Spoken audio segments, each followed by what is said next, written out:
আজ বাংলা শুভ নববর্ষ 1432। এই 1432-এর বাংলা শুভ নববর্ষের প্রথম দিনে আমি পিকু সুশোভন স্যার আমার তরফ থেকে সবাইকে জানাই আন্তরিক প্রীতি, শুভেচ্ছা আর অসংখ্য অভিনন্দন। আসলে বাংলা শুভ নববর্ষ 1432 আমাদের প্রত্যেকের কাছে একটা আলাদা ঐতিহ্য বহন করে, একটা আলাদা সংস্কৃতিও বহন করে। তৎসহ আমাদের প্রত্যেকের জীবনে নতুন একটা আশার প্রতীক হিসাবে কিছু না কিছু থিঙ্কিং আমাদের মনের মধ্যে বীজ হিসাবে ঘুরতে থাকে।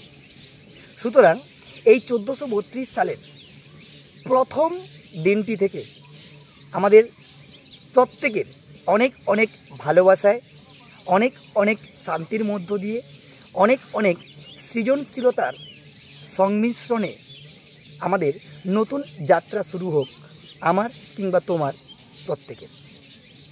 আমার পরিবার থেকে, তোমাদের পরিবার থেকে, আপনাদের পরিবার থেকে আমরা সবাই চাই নতুন বছরটিকে নতুনভাবে আবিষ্কার করতে।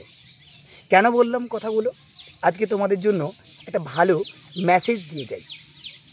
কখনো ভেবে দেখেছো একটা পাখি তার যখন বাসাটা বাঁধে, কখনো সে ভাবে যে গাছের ডালটা ভেঙে যাবে ভেবে সে তার বাসা বাঁধাটা বন্ধ করে দেয়? নিশ্চয়ই তোমাদের উত্তর না হবে কি, তাই তো?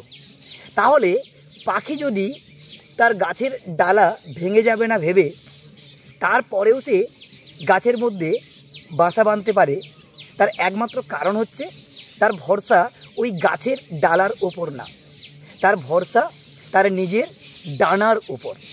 ঠিক তেমনি এই নতুন বছরে প্রত্যেকের শুরুটা হোক নিজের থেকে, প্রত্যেকের জেদটা তৈরি হোক নিজের থেকে। কখনো অন্যের উপর ভরসা করে, অন্যের উপর ডিপেন্ড করে কোনো কাজ করতে যেও না। নিজেকে কনফিডেন্স রাখতে গেলে, নিজেকে এনার্জেটিক রাখতে গেলে, নিজেকে পিসফুল রাখতে গেলে কখনো কখনো নিজেকে একটু সরিয়ে নিতে হয়। তবে তার থেকেও বড় একটা মেসেজ দিয়ে যাই, মানব জীবনে আমরা সবাই মানব বা সমাজবদ্ধ জীব। সেখানে আমাদের প্রত্যেকের জীবনে বন্ধু বান্ধব, ফ্যামিলি সার্কেল থাকে। তারপরেও বলবো আজকে তোমাদের জন্য এটাই, জীবনে অনেক বন্ধু বানিয়েছো, ভেবে দেখো তো কখনো কোনো জড় পদার্থকে বন্ধু বানাতে পেরেছো? নিশ্চয়ই তোমাদের উত্তর হবে না।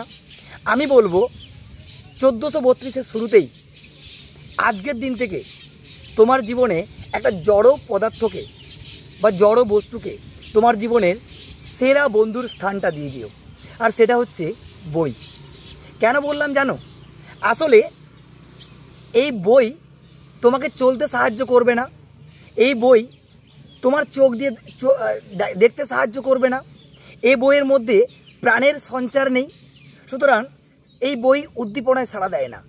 কিন্তু পরক্ষণে তাকিয়ে দেখো, এই বই তোমাকে যে শিক্ষাটা দিয়ে যায় সেই শিক্ষার মধ্য দিয়ে আমরা চলতে পারি, আমরা সচেতন মনে কথা বলতে পারি, সৃজনশীলতা গঠন করতে পারি এবং জ্ঞানের ভাণ্ডার তৈরি করতে পারি।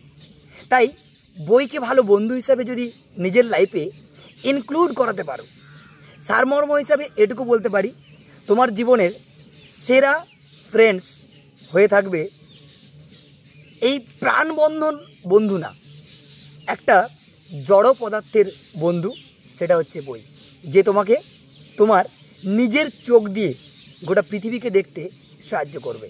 আর সেই কনফিডেন্টটা আজকে আমার এই ছোট্ট মেসেজের মধ্য দিয়ে বাংলা শুভ নববর্ষের 1432 সালে তোমাদেরকে এইটুকু মেসেজ তুলে দিলাম। আশা করছি আমার এই ছোট্ট ভিডিওটা অনেককে, যারা ডিমোটিভেট আছো তাদেরকে মোটিভেট করতে সাহায্য করবে, যারা নতুন কাজ শুরু করার চিন্তাভাবনা করছো তারা আজ থেকে করার অনুসন্ধিৎসা খুঁজে পাবে। আমার যেটুকু মনে হয়, কাজে যদি নামতেই হবে বস, তাহলে আজ থেকে নেমে পড়ো। আমার মনে হয় আর দেরি করার সময় নেই, কারণ আমরা সবাই জানি নিজেকে আমরা ঘড়ির মতো বানিয়ে ফেলেছি। প্রয়োজন হলে ঘড়ির দিকে তাকিয়ে দেখি, না হলে আর তাকাই না। তাহলে সবচেয়ে বড় ভুলটা তুমি করবে। নিজেকে ঘড়ির মতো বানিয়ে নাও, কিন্তু সব সময় সামনের দিকে এগিয়ে চলো। সেই চলার পথটা আজ থেকেই হোক 1432 সালটা তোমার আমার সকলের ভালোবাসায় প্রত্যেকের সুন্দর থেকে সুন্দরতর হয়ে উঠুক, এইটুকু কামনা করি। আমার পিকু সুশোভন পরিবারের পক্ষ থেকে ফেসবুক, ইউটিউব এবং ইনস্টাগ্রাম আমার যে ফ্যামিলি আছে সবাইকে আমার শুভ নববর্ষ 1432-এর আবারও একবার আন্তরিক প্রীতি শুভেচ্ছার অসংখ্য অভিনন্দন জানিয়ে আজকের মেসেজটা তোমাদেরকে দিয়ে গেলাম আমার নিজের জন্য, তৎসহ তোমাদের জন্য। আশা করছি মেসেজটা ভালো লাগবে। সবাই অনেক অনেক ভালো থেকো। নতুন বছরের প্ল্যানিংটা কেমন করে করলে পারলে কেউ কমেন্ট করে জানিও। তোমাদের সাথে সদা তোমাদের পিকু সুশোভন স্যার আছে। সবাই ভালো থেকো। টাটা।